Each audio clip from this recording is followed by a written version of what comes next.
I was tremendously blessed by the message. मैं सच में आशीषित हुए आज के वचन से।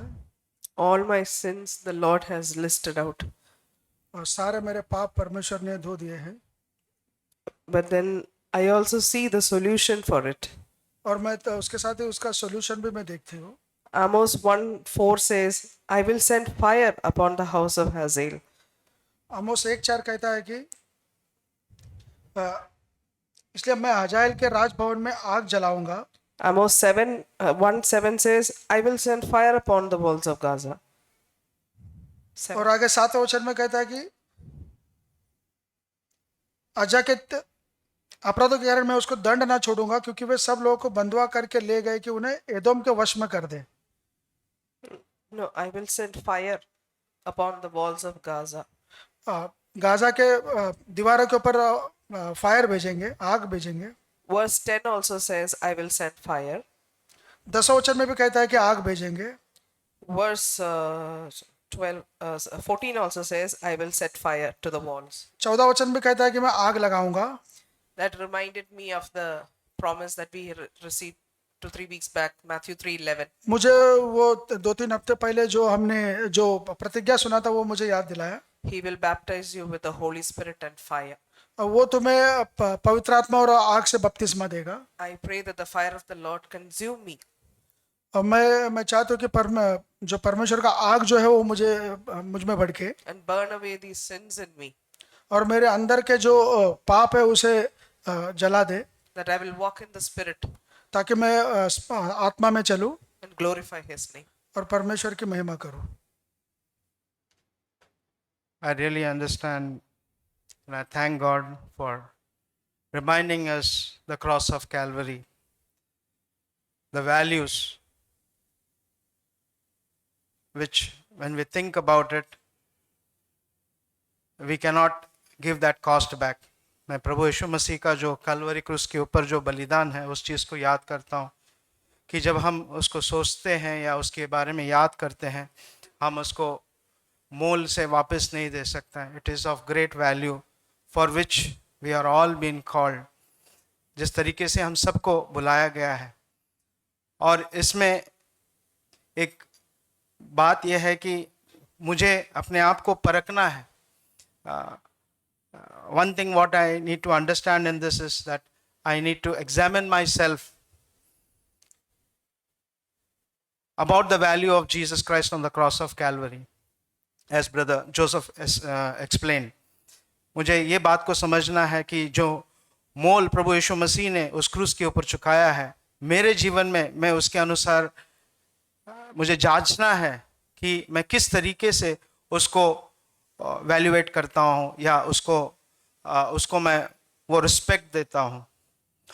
मुझे याद है ब्रदर अबू ने एक 13 अप्रैल, आई थिंक 13 अप्रैल संडे को ही शेयर्ड, उसका जो शेयरिंग था, he shared a message and in that he shared it like this: God in his heart has a place for everyone. परमेश्वर उसके हृदय में सबके लिए जगह रखा है, everyone. And we need to thankfully enjoy it. Don't boast about ourselves. उसको एक धन्यवाद के साथ मुझे उसका आनंद उठाना है, उसके ऊपर मुझे बोस्टिंग नहीं करना है, because it is something very important place. एक बहुत ही बहुमूल्य जगह परमेश्वर ने दिया है। और उसके बाद भाई ने ये बताया, God has not called you because you are clever. परमेश्वर इसीलिए नहीं बुलाया है कि मैं बहुत ही clever, what is the word for clever Kiran? होशियार हूं, वेरी गुड, थैंक यू। क्योंकि मैं होशियार हूं या बहुत ही स्मार्ट हूं, उसके लिए नहीं बुलाया है, लेकिन इसलिए है कि हम दूसरे से होशियार है, कभी कभी ऐसा लगता है। But God has his work in our own life. परमेश्वर का एक कार्य है मेरे जीवन के द्वारा, इसीलिए वो बुलाया। इसलिए उसका दृष्टांत में भाई अबू ने वो जो लोगों को खेती में अलग अलग समय में बुलाया गया था, उसके बारे में, उस दृष्टांत के बारे में भाई ने बताया कि किस प्रकार से परमेश्वर तोलता है। क्योंकि पहले जो आया व्यक्ति और जो आखिरी में आया व्यक्ति को एक ही समान में परमेश्वर ने तोला था. So God's way of looking at persons heart is different. परमेश्वर का हृदय उसी तरह जैसे भाई जोसेफ ने भी शेयर किया था, जिस प्रकार से दाऊद को एक राजा के रूप में चुना गया था, वो एक परमेश्वर का एक अलग योजना था. वहां पे दाऊद था ही नहीं. David was not there in that place, and it was God's idea and plan before itself, as we read in the book of Jeremiah, that God has plans for good for every one of us. हम सबके लिए एक अच्छा एक योजना परमेश्वर ने रखा है. हम यिर्मयाह के किताब में 29 में पढ़ते हैं. उसी तरीके से एक ही बात है कि that I need to examine and respect that calling of God. मुझे जांचना है और परमेश्वर ने जो जिस तरीके से मुझे बुलाया है उसको मुझे आदर करना है. तो परमेश्वर जैसे हमने वचन से सुना है, क्योंकि हर एक विषय में उस कैलवरी क्रूस से लेकर के अभी परमेश्वर के आने तक, till the kingdom of God comes, how am I suppose to live, how I need to examine my self. That is किस तरीके से मुझे जीना है और किस तरीके से मुझे अपने आप को परखना है. परमेश्वर अपना पवित्र आत्मा के द्वारा हमें और ताजगी दे and give us more revelation to understand ourselves, and that we respect God and His people. Thank you. Amen. प्रभु का धन्यवाद करता हूँ. एक वचन जो मैं बहुत ही प्रोत्साहित हुआ, जिससे भाई ने जैसे बताया, दमिश्क का पाप जो था वो दावने वाले यंत्र के समान. वो दावने वाला यंत्र मैं याद कर रहा था, हमारे सबके घर में भी होता है. छोटा सा मिक्सर होता है जिसमें अंदर डालते हैं, उसके अंदर ब्लेड्स लगी हुई होती है. उसको हम घुमाते हैं, छोटा छोटा काट के रख देता है, 3 या 4 ब्लेड उसके अंदर होती है. तो वहाँ जाने की ज़रूरत नहीं, हम घर में ही इस यंत्र को देख पाते हैं. हम सभी घर में यूज़ करते हैं. और ज़बान के बारे में एक वचन मुझे याद आ रहा था, भजन संहिता 57 उसका 4 वचन, साम्स 57:4. वहाँ लिखा है कि मेरा प्राण सिंहों के बीच में है, मुझे जलते हुए के बीच में लेटना पड़ता है. यहाँ पर खासकर ये वचन में मुझे याद आता है कि ऐसे मनुष्य के बीच में जिनके दांत बर्छी और तीर है और जिनकी जीभ तेज तलवार है. तो यहाँ पर हम देखते हैं कि परमेश्वर हमारे जीवन के अंदर, जैसे मुझे याद आ रहा था कि आज मेरे शब्द किस प्रकार के हैं. जो मेरे पास कोई भाई या बहन आता है, खास करके हमारे घर से शुरुआत कर से, बच्चों से, पत्नी से शुरुआत करके, किस प्रकार के जीभ का मैं इस्तेमाल करता हूँ, किस प्रकार की तलवार का इस्तेमाल मैं कर रहा हूँ. और ये मेरे लिए एक रिमाइंडर था कि मेरे शब्द जो है वो बनाने वाले, उठाने वाले और प्रोत्साहन करने वाले होने चाहिए. कई बार हम उन क्रोध से भरे शब्दों का इस्तेमाल करते हैं, किसी के पीठ पीछे बोलना, इसका भी हम इस्तेमाल करते हैं, जिससे कि हम औरों को नीचे गिराने की कोशिश करते हैं.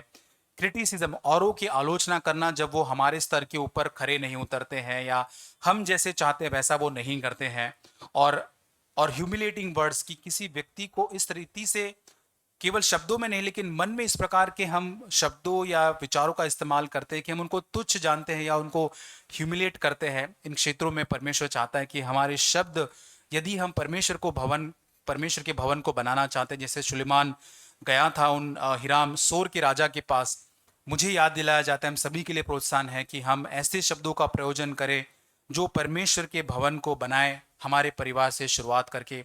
और एक चीज़ जो मुझे आज प्रोत्साहित करे कि माफ़ी देने के अंदर तीसरे स्तर पर आना बहुत ज़रूरी है, खासकर उन लोगों के प्रति जो हमें बहुत ही चोट पहुंचाते हैं, हमारे विरोध में बहुत ही उन्होंने हमें सताया है या बहुत ही बुरा किया होता है. ऐसे लोगों के विरोध में कल ही मुझे कुछ पता चलता है कि जिस व्यक्ति ने बहुत ज़्यादा बुरा किया था, उस व्यक्ति को बहुत एक अच्छी जगह पर एक जॉब मिल रहा है या अच्छा है, जब मुझे पता चलता है. और तुरंत परमेश्वर मुझे मेरे मोटिव्स के बारे में बताता है कि आज मेरे मोटिव्स क्या है. और मैंने सच में प्रभु को धन्यवाद करता हूँ कि वो अनुग्रह प्रभु ने मुझे दिया कि उस व्यक्ति के लिए मैं प्रार्थना कर पाया कि प्रभु और भी ज़्यादा उन्हें तो आशीष दे, भले उन्होंने जो भी उन्होंने विरोध में मेरे बोला हो, किया हो, जिस प्रकार की युक्ति की हो, लेकिन प्रभु उस स्तर पर हमको ले जाना चाहता है कि उसमें आज़ादी है. मैंने देखा कि उस व्यक्ति के लिए प्रार्थना करने के बाद मेरे मन में एक स्वतंत्रता और आज़ादी को मैंने महसूस किया.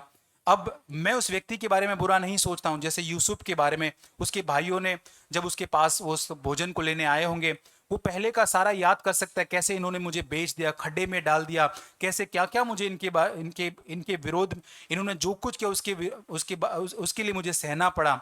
उन सब में कहता है तुमने तो मेरी हानि ठानी थी, लेकिन परमेश्वर ने मेरी भलाई में बदल दिया. और वही परमेश्वर आज हमें उस स्तर पर लेकर आना चाहता है कि हमारी माफ़ी हर जगह पर परमेश्वर उस व्यक्ति ने, उस परिस्थिति ने जो भी बुरा किया है उसको भलाई में बदल सकता है। और एक वचन को जब मैं सुन रहा था, भाई एक उदाहरण को दे रहे थे वाटर प्योरीफायर का, जब उसके अंदर कितना भी बुरा आप पानी डालो, उसको जब नल, उसमें ऐसे मशीन्स लगे हुए होते हैं कि अंत में जब पानी आप निकालते हो तो उसमें से शुद्ध और अच्छा पानी ही आता है। वो परमेश्वर है। हम इसलिए क्षमा कर पाते हैं, इसलिए उस व्यक्ति सताने वाले को प्रेम कर पाते हैं, क्योंकि हम जानते हैं हर व्यक्ति जो वो बुरा करता है, जितना भी बुराई हमारे जीवन में डालता है, जब वो परमेश्वर के हाथों से गुजरते हुए आता है तो हमारे लिए केवल भलाई और उत्तम भलाई ही करता है। और ये कारण हमारे पास है कि हम हर व्यक्ति के लिए प्रार्थना करें, जैसे यीशु ने हमें सिखाया अपने सताने वालों के लिए कि प्रभु ये नहीं जानते कि ये क्या करते हैं, इन्हें तू क्षमा कर। तो प्रभु हमें सहायता करे कि हमारे जबान को हम बनाने के लिए, बिल्ड करने के लिए इस्तेमाल करें और तीसरे स्तर तक क्षमा करने के लिए हम आ सके।